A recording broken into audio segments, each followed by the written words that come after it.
Well, there's a deep idea in the West too. It's like, pick up your damn suffering and bear it and try to be a good person so you don't make it worse. Well, that's a truth.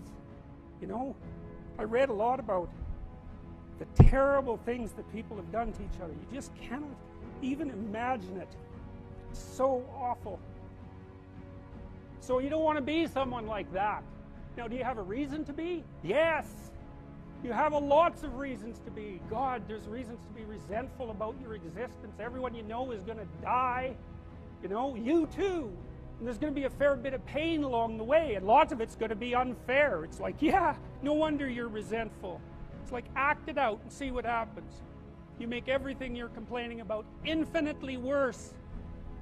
There's this idea that hell is a bottomless pit, and that's because no matter how bad it is, some stupid son of a bitch like you could figure out a way to make it a lot worse.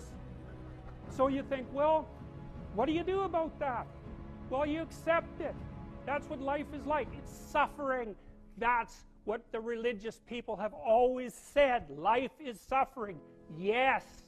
Well, who wants to admit that? Well, just think about it. Well, so what do you do in the face of that suffering?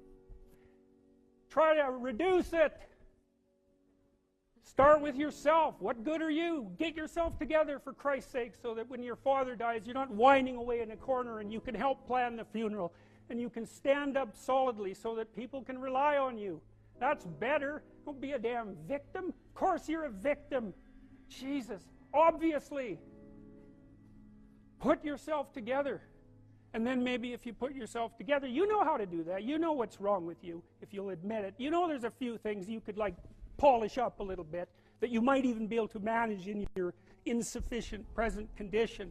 And so you might shine yourself up a little bit, and then your eyes will be a little more open, then you can shine yourself up a little bit more, and then maybe you could bring your family together instead of having them be the hateful, spiteful, neurotic, infighting batch that you're, like, doomed to spend Christmas with. So then you fix yourself up a little bit, kind of humbly, because, you know, God, you're a fixer-upper if there ever was one. And then you got to figure out, well, can you figure out how to make peace with your idiot brother? And probably not, because he's just as dumb as you, so how the hell are you going to manage that? And so then maybe you get somewhere that way, and your family's sort of functioning, and you find out, well, that kind of relieved a little bit of suffering, although it reduced the opportunities for spiteful revenge, and that's kind of a pain in the neck. And so then you get your family together a little bit, and you're a little clued in then, at least a bit, because you've done something difficult that's actually difficult. You're a little wiser, and so then maybe you could put a tentative finger out beyond the family and try to change some little thing without wrecking it.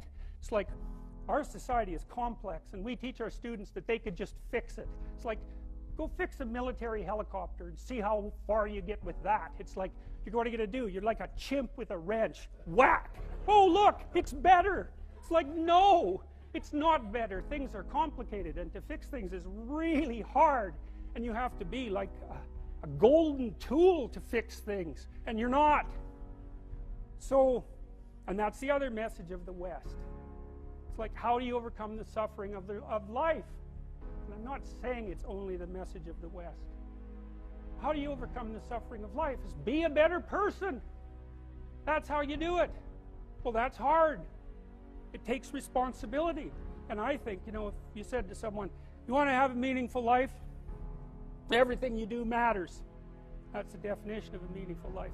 But everything you do matters. So you're going to have to carry that with you.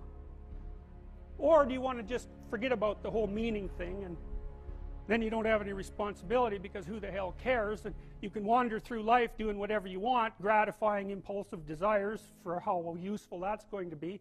And you're stuck in meaninglessness, but you don't have any responsibility. Which one do you want? Well, ask yourself, which one are you pursuing?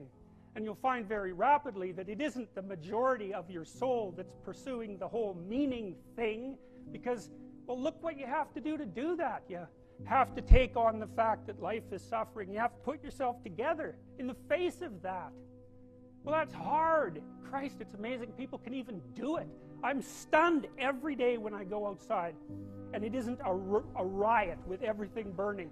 Because really, God, you talk to people, it's like, I knew this guy. He'd been in a motorcycle accident and it really ruined him, and he was like a linesman, you know, working on the power, and he was working with someone who had Parkinson's disease, and they had complementary inadequacies, and so two of them could do the job of one person, and so they're out there fixing power lines in the freezing cold, despite the fact that one was 3/4 wrecked with a motorcycle accident and the other one had Parkinson's. It's like, that's how our civilization works. It's like, there's all these ruined people out there, they've got problems like you can't believe. Off they go to work and do things they don't even like, and look, the lights are on. My God, it's unbelievable. It's a miracle. It's a miracle. And we're so ungrateful. College students, the postmodern types, they're so ungrateful. You know, they don't know that they're surrounded by just a bloody miracle. It's a miracle that all this stuff works, that all you crazy chimpanzees that don't know each other can sit in the same room for 2 hours sweltering away without tearing each other apart, because that's what chimps do. So, anyways, so what happened? Well, I made some videos and I got to the bottom of some things, at least as far as I can tell, so I told you what the bottom is, and then I got this idea about what you might do about it, which isn't my idea. It's not my idea. It's an old idea. It's far older than Christianity. It's old. It's the oldest story of mankind. Get yourself together. Transcend your suffering. See if you can be some kind of hero. Make the suffering in the world less. Well, that's the way forward, as far as I can tell, if there is any way forward. When I was 25 or so, I probably weighed about 138 pounds. I smoked like a pack of cigarettes a day. I drank tremendous amount of alcohol. I was from northern Alberta, this rough little town up in northern Alberta called Fairview, and you know, there were long winters there, and my friends were heavy drinkers, and most of them dropped out of school by the time they were 15 or 16, went off to work on the oil rigs, and you know, it was a rough town, and we drank a lot. I started when I was 14, and you know, and so I had a lot of bad habits, let's say, and things that were, and I wasn't in great shape physically, and I was also still intellectually obsessed by, as I am now, and so that would have been in 85. But I decided around then, about 85, 84, something like that, maybe a little earlier, that I was really going to try to get my act together, and so I started doing that. First of all, I quit smoking. Well, that took a long time because I eventually had to quit drinking too in order to quit smoking, and I started working out, started playing sports, which I'd never done. I was a small kid. I'd been skipped a grade, and I was small for my age, so sports were never, especially team sports, were never really a domain of expertise for me. Although I skied and went trapping with my dad, went, you know, cross-country skiing and camping and all that. So, but when I went to graduate school, I started swimming. The first physical exercise routine I did, I enrolled in a swimsercise course, I think it was called. So it was me and this like really overweight kid, and like these 60-year-old women, and man, they could out exercise me like mad. It was really embarrassing. Me and the overweight kid, you know, we'd be just panting ourselves 3/4 to death at the end of the bloody workout, and these 60-year-old women who weren't in great shape were like, you know, chatting away as if nothing was going on at all in the pool. So that was quite embarrassing, and as was going to the weight room, you know, because when I started I could barely bench press 75 pounds, and people used to keep coming over and helping me, which was the last thing I bloody well wanted, but certainly needed. And I got to the point where I could bench press 225 pounds. I think that was the best I did, and I gained about 30 pounds of muscle in a year and a half, so that was a good thing. So like I was kind of a wild man, and you know, I'm a little bit manic in my temperament, and so you know, I was kind of going every direction at the same time. So, and you know, I don't regret that. I had a fine time when I was a kid, but I needed really to get disciplined, and I had to do it because I was working on these hard problems that, you know, that I've been discussing with all of you, and I've been working on them really, you know, obsessively since I was probably about 18, maybe even earlier than that. And got to the point around 25 when I was in graduate school trying to get my PhD, so doing all my research. Like I published 15 papers by the time I graduated with my PhD, which was I think by a fairly large measure the most papers that any graduate student at that time had ever published at McGill. I think that's right. It might have been twice as many, or maybe twice as many, maybe even 3 times as many. And at the same time, I wrote Maps of Meaning, which was a terribly difficult thing to do, because I was writing about 3 hours a day doing that, and I couldn't do all that and continue with my misbehavior, you know, my sort of, my, what would you say, my hedonistic,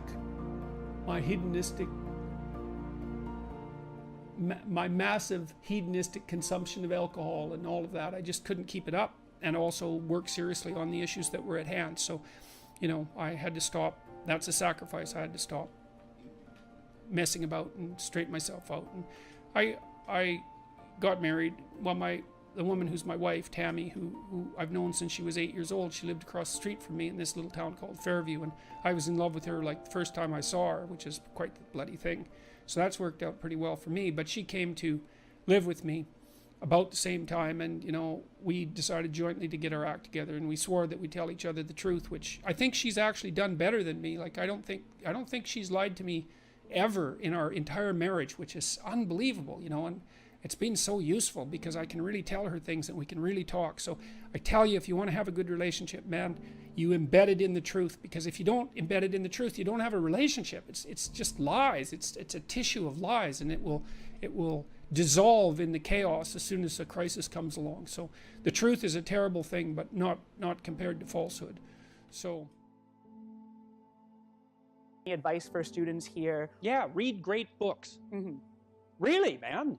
You've got this 4-year period that has been carved out of your lives by society. It's given you an identity, like a high quality identity, and freedom at the same time. And you're not going to get that again in your life. You've got a respectable identity, university student, and complete freedom associated with that, or as near as you're ever going to get. And you've got these unbelievable libraries that are full of the writings of people who are intelligent and articulate beyond comprehension. And, you know, and you can go there and you can learn all this. And you might think, well, why should you learn it? Well, you learn it to get a job, or you learn it to get good grades, or you learn it to get a degree, and that's all nonsense. It's nonsense. The reason that you come to university to be educated is because there is nothing more powerful than someone who is articulate and who can think and speak. It's power, and I mean power of the best sort. It's authority and influence and respectability and competence. And so you come to university to craft your highest skill, and your highest skill is to be found in articulated speech. And if you're a master at formulating your arguments, you win everything. And better than that, when you win everything, everyone around you wins too. Because to transform yourself into, let's consider your transformation to something approximating the logos. It means you shine a light on the whole world. Well, there's nothing more exciting to do than that. There's nothing better you can possibly do. And to think that you're coming to university to be, you know, trained to have a job, it's like, great, that's a hell of a lot better than being unemployed and covered with Cheeto dust while you're snacking away in front of your video game in the basement. But it's not a, and I don't have anything against video games, by the way, but but it's hardly a triumphant call to being in the world, and that's what university should be calling forth. It's like, God, you people, you know, I know what Harvard students are like. I taught here for 5 years. You people are spectacular. You're spectacular. You're all capable of being world beaters. You transform yourself into something that's articulated and sensible and grounded in history and knowledgeable and wise, man. You can do anything you want, and hopefully anything you want for good. Because if you have any sense, everything you want to do would be for the good, because there's nothing more compelling or meaningful or useful in combating the tragedy of life than to struggle with all your soul on behalf of the good. And the universities have forgotten that. It's why everyone's bailing out of the humanities, and they should. The humanities are corrupt. And they're corrupt because they're not telling students this. It's so bloody obvious. It's like, learn to think, learn to speak, learn to read. It makes you a superpower, an individual superpower. You have and I don't understand why that isn't just told to students. It's not that hard to understand, and everyone wants to hear it. It's like, really? I could do that? I could do that? It's like, yeah, really, you could do that. And the whole society around you has labored for really thousands of years to provide every single one of you with this spectacular opportunity that you have while you're undergraduates and graduate students here, man. Everyone's just praying that you would come here and manifest everything that you could manifest. And that's what you should be doing instead of waving placards and complaining about how you're oppressed, for God's sake. You see these Yale students complaining about their oppression. It just leaves me aghast. It's like, well, we're against the ruling class. It's like, no, you're baby ruling class members. You're young.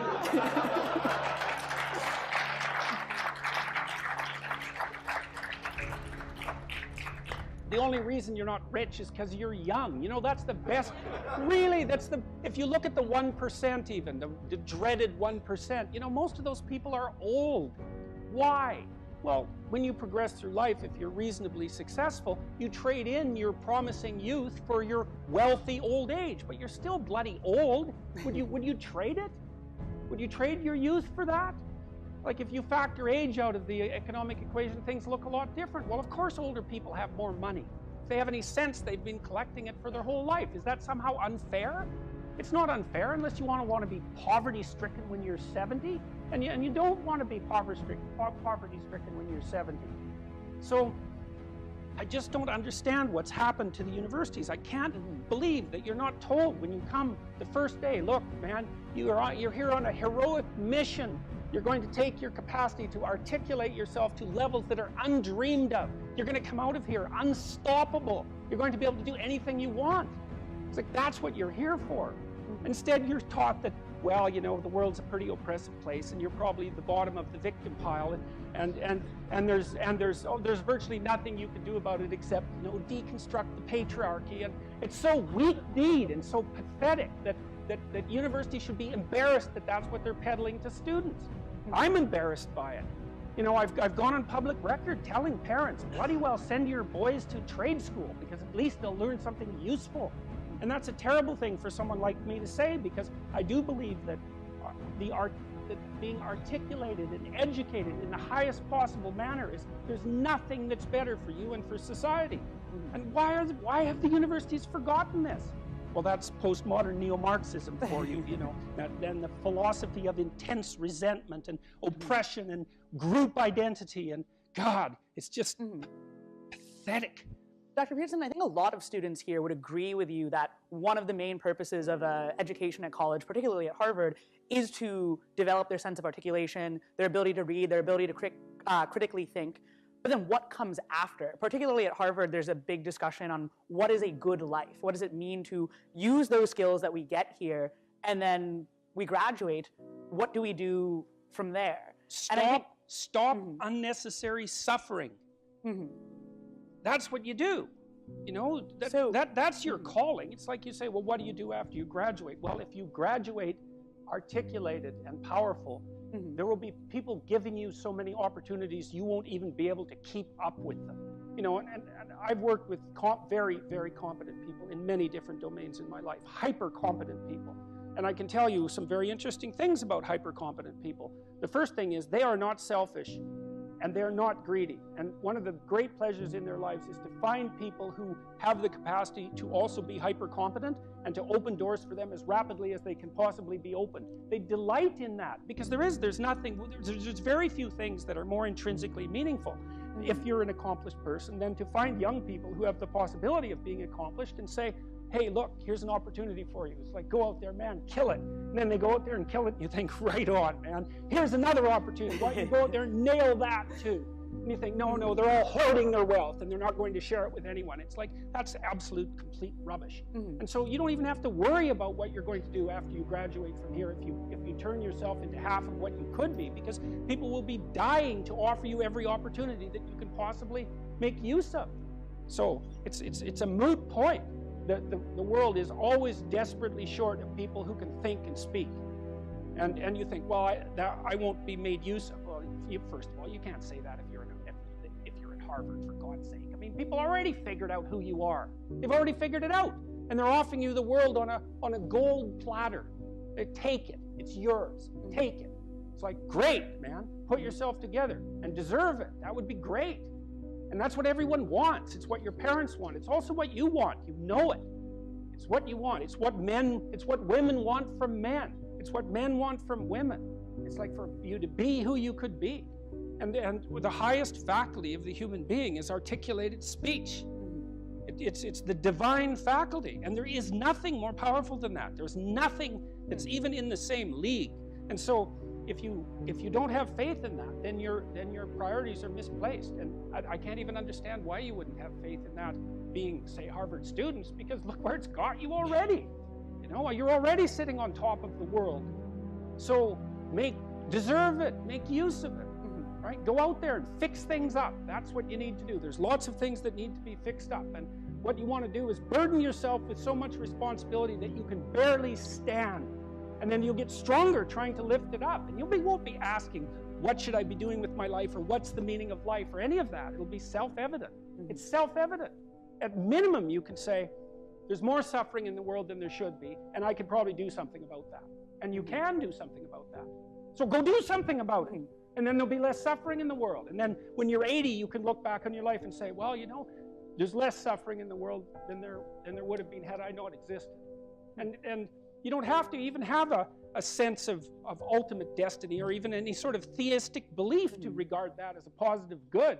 Like, I think it goes beyond the mere pragmatic utility of addressing the world's ills, because I think we do live in a world that has a transcendent reality as well as the reality that we can detect. But even independently of that, it doesn't matter. It's like, I mean, this is part of the reason I like people like Bill Gates is a great example, man. That guy he's after 5 major diseases at the same time, right? He's trying to wipe out polio. He's trying to wipe out malaria. Yeah, exactly. He's trying to wipe out malaria. It's like, well, what should you do with your life? Well, you know, take a look at Bill Gates and see if you could do something like that. That would be good. You know, if you take people, and I've told you this, and you expose them voluntarily to things that they are avoiding and are afraid of, you know, that they know they need to overcome in order to meet their goals, their self-defined goals. If you can teach people to stand up in the face of the things they're afraid of, they get stronger. And you don't know what the upper limits to that are, because you might ask yourself, like, if for 10 years, if you didn't avoid doing what you knew you needed to do, by your own definitions, right, within the value structure that you've created, to the degree that you've done that, what would you be like? Well, you know, there are remarkable people who come into the world from time to time, and there are people who do find out over decades-long periods what they could be like if they were who they were, if they spoke their being forward. And they get stronger and stronger and stronger, and we don't know the limits to that. We do not know the limits to that. And so you could say, well, in part, perhaps the reason that you're suffering unbearably can be left at your feet, because you're not everything you could be, and you know it. And of course, that's a terrible thing to admit, and it's a terrible thing to consider, but there's real promise in it, right? Because it means that perhaps there's another way that you could look at the world, and another way that you could act in the world, so what it would reflect back to you would be much better than what it reflects back to you now. And then the second part of that is, well, imagine that many people did that, because we've done a lot as human beings. We've done a lot of remarkable things, and I've told you already, I think before, that today, for example, about 250,000 people will be lifted out of abject poverty, and about 300,000 people attached to the electrical power grid. We're lifting people out of poverty collectively at a faster rate that's ever occurred in the history of humankind by a huge margin. And that's been going on unbelievably quickly since the year 2000. The UN had planned to have poverty between 2000 and 2015, and it was accomplished by 2013. So there's inequality developing in many places, and you hear lots of political agitation about that. But overall, the tide is lifting everyone up, and that's a great thing. And we have no idea how fast we could multiply that if people got their act together and really aimed at it. Because, you know, my experience is with people that we're probably running at about 51% of our capacity. I mean, you can think about this yourselves. I often ask undergraduates how many hours a day you waste, or how many hours a week you waste. And the classic answer is something like 4 to 6 hours a day. You know, inefficient studying, watching things on YouTube that not only do you not want to watch, that you don't even care about, that make you feel horrible about watching after you're done. That's probably 4 hours right there. You know, you think, well, that's 25 hours a week, it's 100 hours a month, that's 2.5 full work weeks, it's half a year of work weeks per year. And if your time is worth $20 an hour, which is a radical underestimate, it's probably more like 50 if you think about it in terms of deferred wages. If you're wasting 20 hours a week, you're wasting $50,000 a year. And you are doing that right now. And it's because you're young, wasting $50,000 a year is a way bigger catastrophe than it would be for me to waste it, because I'm not going to last nearly as long. And so if your life isn't everything it could be, you could ask yourself, well, what would happen if you just stopped wasting the opportunities that are in front of you? You'd be who knows how much more efficient. 10 times more efficient. 20 times more efficient. That's the Pareto distribution. You have no idea how efficient people get.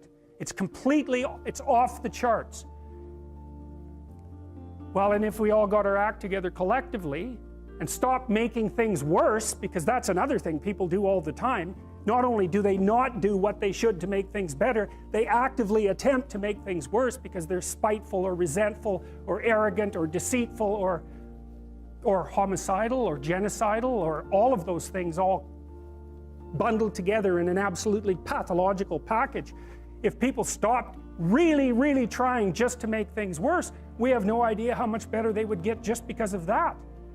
So there's this weird dynamic that's part of the existential system of ideas between human vulnerability, social judgment, both of which are major causes of suffering, and the failure of individuals to adopt the responsibility that they know they should adopt. And that's the thing that's interesting too, is that, and like another thing I've often asked my undergraduate classes is, you know, there's this idea that people have a conscience. And you know what the conscience is. It's this feeling or voice you have in your head just before you do something that you know is stupid, telling you that probably you shouldn't do that stupid thing. You don't have to listen to it, strangely enough. But you go ahead and do it anyways, and then, of course, exactly what the conscience told you was going to happen inevitably happens, so that you feel even stupider about it than you would if it happened by accident. Because you know, I knew this was going to happen, I got a warning it was going to happen, and I went and did it anyways. And the funny thing too is that conscience operates within people, and we really don't understand what the hell that is. So you might say, well, what would happen if you abided by your conscience for 5 years or for 10 years? What sort of position might you be in? What sort of family might you have? What sort of relationship might you be able to forge? And you can be bloody sure that a relationship that's forged on the basis of who you actually are is going to be a lot stronger and more welcome than one that's forged on the basis of who you aren't. Now, of course, that means that the person you're with has to deal with the full force of you in all your ability and your catastrophe, and that's a very, very difficult thing to negotiate. But if you do negotiate it, well, at least you have something, you have somewhere solid to stand, and you have somewhere to live, you have a real life.